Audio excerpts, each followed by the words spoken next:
आप सभी भाई बहनों का आध्यात्मिक ज्ञानात्मक चैनल की ब्रेकिंग आध्यात्मिक न्यूज ज्ञान कक्षा में एक बार फिर स्वागत है।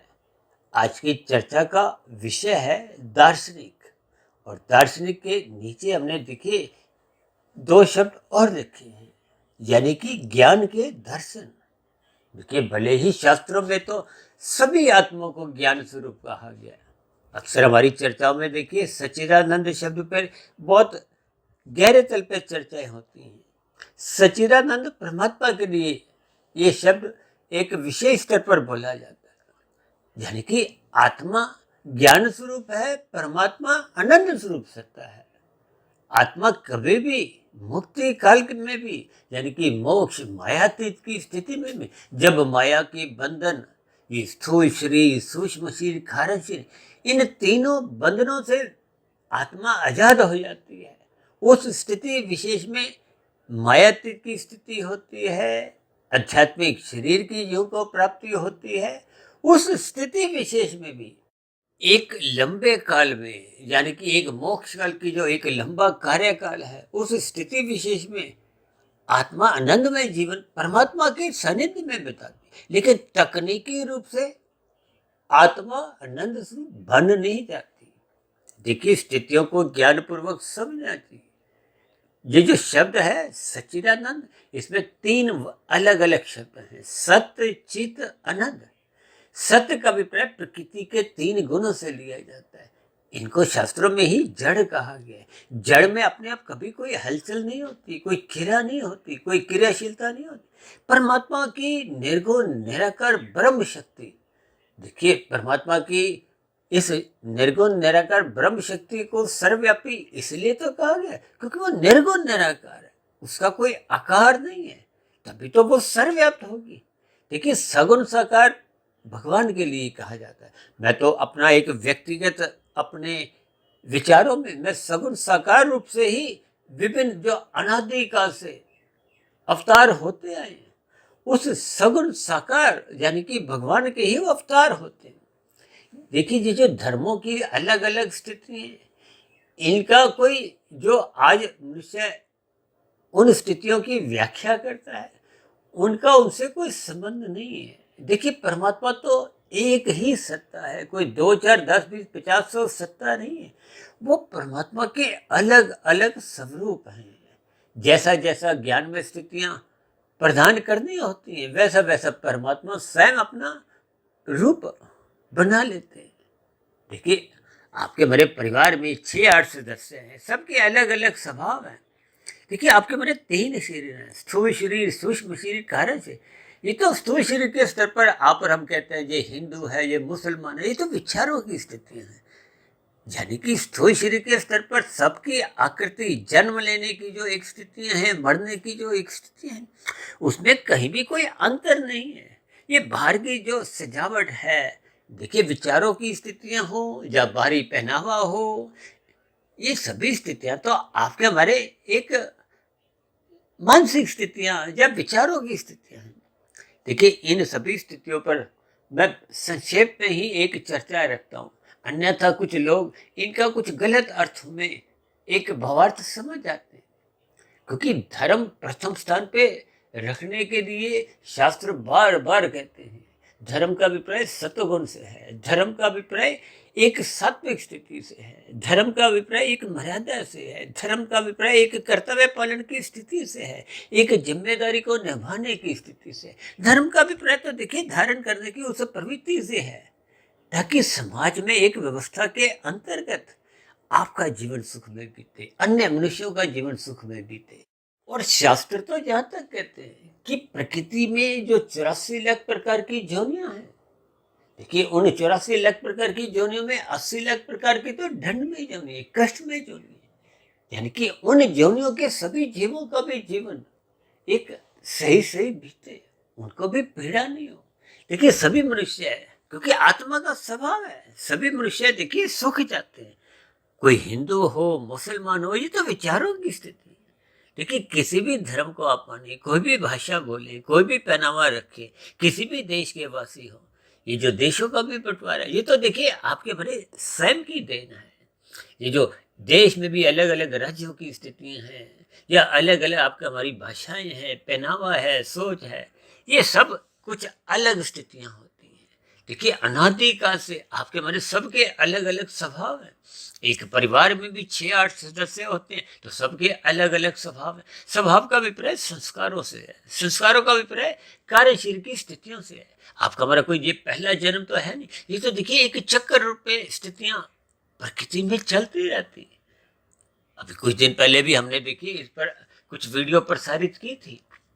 यानी परमात्मा की व्यवस्था में ये माया की जो एक स्थितियां हैं, माया को हो, प्रकृति को हो, इसके 3 गुण, तमोगुण, रजोगुण और सतोगुण की स्थितियों को, इनको हम अक्सर बार बार कहते हैं। तमोगुण को पदार्थों से, रजोगुण को क्रिया से और सतोगुण को ज्ञान से जोड़ा जाता है। देखिए वैसे तमोगुण की कोई निंदा नहीं है। देखिए पदार्थ का सुख आपको में चाहिए। आपका तो हमारा शरीर ही देखिए 5 पदार्थों का बना है, पृथ्वी, जल, अग्नि, वायु, आकाश। लेकिन जब शास्त्र कहते हैं कि तमोगुण की निंदा करो, रजोगुण की उपेक्षा करो और सतोगुण की प्रशंसा करो, तो उसके पीछे के भावार्थ आपको में समझने होते हैं। देखिए स्थूल शरीर की निंदा नहीं है। स्थूल शरीर को तो भगवान श्री कृष्ण जी ने गीता में एक रथ की संज्ञा दी है। यानी कि आपका हमारे जो मिला हुआ जीवन है ये एक रथ के समान है। इसकी एक विशेषता, महत्ता समझाएगी। देखिए ये सभी स्थितियां तो तभी समझ में आती है जब आपका हमारा ज्ञान एक परम स्थिति में पहुंच जाता है, या दूसरे सरल शब्दों में यूं को कि आपका हमारा अज्ञानता समाप्त होने लगती है। देखिए ज्ञानमय आत्मा तो सभी हैं। ये जो बार बार शास्त्र भी कहते हैं कि सत्संग करो, सत्संग करो, और हम भी देखिए प्रतिदिन कहते हैं सुबह शाम की वीडियो सुनो। भले ही देखिए आप किसी की भी वीडियो सुनो, यह ज्ञान लेने का अभिप्राय अपनी अज्ञानता मिटाने से है। क्योंकि आत्मा को देखिए सत्य चित्त कहा गया है। जैसे परमात्मा को सत्य चित्त आनंद कहा गया है। परमात्मा आनंद स्वरूप होता है। परमात्मा में नित्य आनंद बना रहता है। आप परमात्मा की पूजा करो, परमात्मा की सम्मुखता बनाओ, या परमात्मा की यदि आप निंदा भी करते हो तो परमात्मा का आनंद कोई कम नहीं होता। आप परमात्मा की प्रशंसा करते हो, कीर्ति गाते हो, कीर्तन करते हो, तो परमात्मा का कोई आनंद बढ़ नहीं जाता। जैसे कहते हैं ना, एक में से एक घटाओ तो भी एक ही बचता है, एक में से शून्य घटाओ तो भी एक बचता है। ये सभी देखिए दार्शनिक स्थितियां होती हैं, भावार्थ आपको में समझ नहीं होते। इसलिए तो आज हमने देखी ब्रेकिंग आध्यात्मिक न्यूज ज्ञान कक्षा में वीडियो का नाम ही देखिए दार्शनिक रखा है, यानी कि ज्ञान के दर्शन। यानी कि आप और हम अपनी आत्मा की मूल स्थिति में लौट आए। ये लौटने की जो एक स्थिति है वो केवल मनुष्य योनि में ही है। मनुष्य योनि में ही आपको में विकसित बुद्धि मिली है। हम तो बार बार कहते हैं सत्संग करो, सत्संग करो। और हमारे इस आध्यात्मिक ज्ञानात्मक चैनल सुधीर भाटिया फकीर में भी जो अभी तक हमने 2700 ज्ञान कक्षाओं के द्वारा विभिन्न स्थितियों पर, एक ज्ञानमय स्थितियों पर प्रकाश डाला है। देखिए शास्त्रों में वेदों की स्थितियां हैं। वेदों का तो अरबिक ज्ञान है, उसी में ही समझाया गया कि ये करो, ये मत करो। वेदों के ज्ञान को तो देखिए अपौरुषेय कहा जाता है, उसको किसी ने भी लिखा नहीं। वेदों के ज्ञान से ही मायातीत महापुरुषों ने परमात्मा की प्रेरणा से उपनिषदों की स्थितियां बनाई, उनको लिखा। देखिए उपनिषद वेदों का ही एक सरलीकरण है। फिर उपनिषदों का ही और सरलीकरण मायातीत महापुरुषों द्वारा विभिन्न प्रकार के पुराणों में किया गया। आजकल तो देखिए भागवत पुराण की चर्चा भारत जैसे देश में अक्सर एक ही दिन में प्रतिदिन कितने ही शहरों में होती है। इनको साप्ताहिक यज्ञ के रूप में, एक ज्ञान दिवस के रूप में मनाया जाता है, और मनाना चाहिए। क्योंकि ये ज्ञानमय स्थितियां ही आपके हमारे व्यवहार को संतुलित रखती हैं। संतुलित रखने का अभिप्राय आपको में धर्म की स्थिति में मजबूती लाते हैं। आपका हमारा अर्थ और काम बिगड़ते नहीं है। देखिए धर्म की चार दीवारी के भीतर जब ये अर्थ और काम बने रहते हैं तो आपके जीवन की मर्यादाएं बनी रहती हैं। लोगों के बीच में एक समान भाईचारे की स्थितियां बनी रहती हैं, प्रेम का वातावरण बनता है, उमंग उल्लास बनी रहती है। इसलिए तो शास्त्रों में अलग अलग स्थितियों में कितने ही त्योहार बताए गए हैं। ये कर्मकांड आपको भी ज्ञान पूर्वक करते रहना चाहिए। ये कर्मकांड आपके मेरे सात्विक स्थिति मजबूत करते हैं, बशर्ते आप इनको ज्ञान पूर्वक करते हैं। अभी कुछ महीने पहले हमने देखी एक चर्चा रखी थी ना श्राद्ध के ऊपर, श्रद्धा पूर्वक करनी चाहिए, उसको ऋणों से जोड़ा था। देखिए हम तो प्रतिदिन ही किसी न किसी विषय के अंतर्गत सुबह शाम कुछ ना कुछ वीडियो प्रसारित करते हैं। देखिए, इन प्रसारित हो चुकी वीडियो में भी कोई नया ज्ञान नहीं है, शास्त्रों में भी कोई नया ज्ञान नहीं है। ये सभी ज्ञान आपकी हमारी आत्मा को पहले से ही है, लेकिन अनादि काल से विषय भोगों में आसक्ति के कारण ये विषय भोगों की आसक्ति विशेष रूप से देखिए कलयुग में 24/7 की स्थितियां बन चुकी, सातों दिन 24 घंटे बस विषय भोगों के बारे में ही सोचना, उसी के लिए ही प्रयास करना, और उसी विषय भोगों को भोगते भोगते आप और हम कितने कानून का उल्लंघन कर जाते हैं।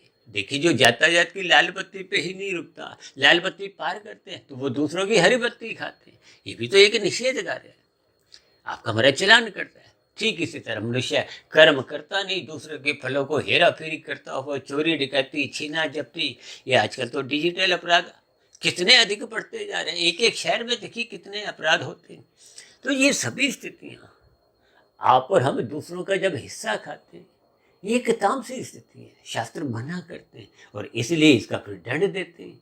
देखिए, मनुष्य अपने जीवन में कितना अधिक पाप कर्म कर जाता है तो उसका क्रमशः संस्कार बिगड़ जाते हैं, कार्यशील बिगड़ जाता है, तो फिर उसके फलस्वरूप मरने के बाद ये अधोगति की 80 लाख प्रकार की तामसी निंदनीय जोनि इनमें जाना पड़ता है। देखिए, परमात्मा तो परम दयालु हैं, उन्होंने इन नीचे की 80 लाख जोनियों को इसीलिए अचेत रखा है ताकि उनको दुखों का बोध न हो। देखिए, ये सभी स्थितियां आपको मैं तभी समझ में आती है जब आप और हम ज्ञान के दर्शन करते हैं, गुरु के प्रवचनों को सुनते हैं, शास्त्रों का स्वाध्याय करते हैं, ब्रह्म मुहूर्त में निरंतर उठने का अपना एक अभ्यास करते रहते हैं, स्वभाव बना लेते हैं, संस्कार बना लेते हैं। ये सभी स्थितियां देखिए मनुष्य जीवन पाकर ही संभव है। शेष योनियों में ये सभी स्थितियां देखिए संभव ही नहीं है। इसलिए तो बार बार कहते हैं कि मनुष्य जीवन पाकर आप और हम जितनी अधिक आध्यात्मिक उन्नति कर सकते हैं करनी चाहिए। और ये स्थितियां तो तभी बनती है जब आप किए गए सत्संग को एक श्रद्धा पूर्वक करते हैं, फिर उस पर चिंतन मनन ब्रह्म मुहूर्त में उठकर निरंतर करते रहते हैं। देखिए, जब आप ज्ञान में स्थितियों में एक गहरे तल पे उतरते हो, कार्यकरण की स्थितियों पर एक खोज करते हो, शोध करते हो, देखिए ये निरंतर तर्क पूर्वक जब आप इन सभी स्थितियों के कारण को ढूंढते हो तो आप पाओगे कि प्रकृति के 3 गुणों से ही जो आपके मेरे 3 शरीर बने हैं। देखिए, जन्म मरण की स्थितियां तो स्थूल शरीर की है, माता के गर्भ में आपका मेरा स्थूल शरीर का निर्माण प्रक्रिया 9 माह में पूर्ण होती है। उसके बाद शिशु काल, बचपन अवस्था, किशोर अवस्था, युवावस्था, फिर उसके बाद प्रौढ़ अवस्था, फिर वृद्धावस्था और फिर मृत्यु। इन सभी स्थितियों को आपको में ज्ञान पूर्वक समझना है। देखिए, मृत्यु जन्म ये तो स्थूल शरीर के हैं, 84 लाख प्रकार की जोनियों का संबंध स्थूल शरीर से है और सूक्ष्म शरीर और कारण शरीर। देखिए, स्थूल शरीर के स्तर पर आप जैसा जैसा कर्म करते हो, कानून का पालन करते हो, फिर वैसा कर्माशय बनता है और कर्माशय से संबंधित संस्कार बनते हैं। और मानसिक स्तर पर भले ही कर्माशय नहीं बनता लेकिन संस्कार उसके भी बनते हैं। ये सभी स्थितियां आपको में ज्ञान पूर्वक समझनी चाहिए। ये ज्ञान पूर्वक जब ये सभी स्थितियां आपके हमारे जीवन में निरंतर एक दार्शनिक भाव से बनी रहती है, यानी कि आप और हम ज्ञान के दर्शन करते जाते हैं, यानी कि आत्म स्थिति पर पहुंच जाते हैं, तो फिर आत्मा परमात्मा का तो देखिए पहले से ही सजग संबंध है। तो आपको में फिर आनंद की झलकें मिलती हैं, क्योंकि आत्मा जैसे ही परमात्मा के सम्मुख बनी रहती है। और ये सम्मुख तो तभी बनती है जब आप ज्ञान के दर्शन करते हो, अपने जीवन को एक दार्शनिक भाव से जीते हो। इसलिए मेरी आप सभी भाई बहनों से विनती है, इन सभी ज्ञानमय स्थितियों में अपने आप को स्थित कीजिए ताकि आपका हमारा जो एक सतोगुण की स्थिति है वो मजबूत हो, आपके हमारे जीवन में कर्म जो ज्ञान जो भक्ति जो की स्थितियाँ मजबूत हो, परमात्मा की सम्मुखता निरंतर मजबूत स्थिति में, ताकि आपके हमारे जीवन में शुद्ध कमाई की स्थितियां बने। बार बार मनुष्य योनि का अवसर तब तक मिलता रहे जब तक आप और हम भयातीत नहीं हो जाते। इन सभी स्थितियों को ही मैंने देखिए परमात्मा की प्रेरणा से, गुरुओं के आशीर्वाद से, ब्रह्म मुहूर्त समय विशेष में इन सभी स्थितियों पर सूक्ष्म ज्ञान देने का एक प्रयास किया। देखिए, मैं भी एक मायाबद्ध की ही स्थिति में हूँ। ये जो मैंने दार्शनिक स्थिति का जो एक शब्द इस्तेमाल किया है, ये तो देखिए एक मायातीत महापुरुषों की है। मेरी स्वयं की कोई ऐसी दार्शनिक वाली स्थिति नहीं, फिर भी इन सभी स्थितियों को मैं तर्कपूर्वक जितना जितना समझ लेता हूँ, उन समझी हुई बातों को ही परमात्मा की प्रेरणा से, गुरुओं के आशीर्वाद से ब्रह्म मुहूर्त समय विशेष पे समझाने का एक प्रयास करता हूँ। इन सभी स्थितियों पर आप भी ज्ञानपूर्वक चिंतन करें। इन्हीं शुभकामनाओं के साथ चर्चा विशेष को यहीं विश्राम देते हैं। कल सुबह फिर मिलते हैं ब्रह्म मुहूर्त ज्ञान उपदेश कक्षा में। तब तक आप अपने आध्यात्मिक मित्र सुधीर भाटिया फकीर को इजाजत दें। आप सभी भाई बहनों को बहुत बहुत शुभ रात्रि। और सुबह ब्रह्म मुहूर्त में उठने के लिए, ये दार्शनिक भाव जगाने के लिए मेरी ओर से बहुत बहुत शुभकामनाएं। फिर भी चर्चा संबंधित कोई बात आपको समझ नहीं आई हो, कोई बताई गई स्थितियां आपको तर्क संगत सही नहीं लगी हो, आधी अधूरी लगती हो, या मेरी कही गई बातों पर आपकी कोई आपत्ति हो, शिकायत हो, तो आपके प्रश्नों का, सुझावों का और शिकायतों का नीचे दिए गए कमेंट्स बॉक्स पर सदा ही स्वागत है। और इस चर्चा विशेष को ध्यानपूर्वक, धैर्यपूर्वक, गंभीरता पूर्वक सुनने के लिए आप सभी भाई बहनों का बहुत बहुत धन्यवाद।